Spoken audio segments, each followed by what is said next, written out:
নমস্কাৰ। বৰ্তমান সময়ত বা ভৱিষ্যতে এজোপা গছৰ মূল্য কিমান সেই বিষয়টো আজি তাৰিখত অন্তত বাৰুকৈয়ে অনুভৱ কৰিব পৰা হৈছে।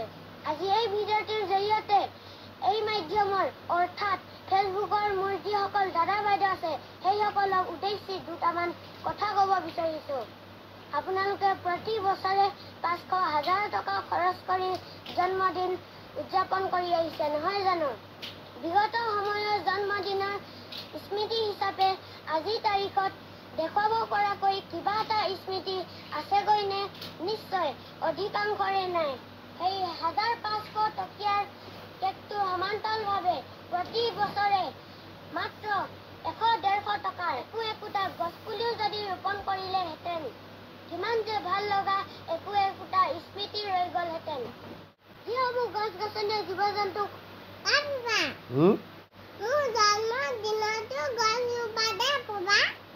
ৰুব লাগিব।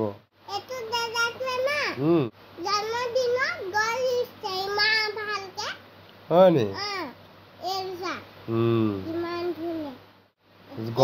গছে আমাক কি কি দিয়ে জাননে?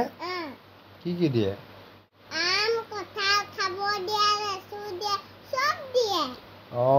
তাৰ উপৰিও আৰু বহুত বস্তু দিয়ে।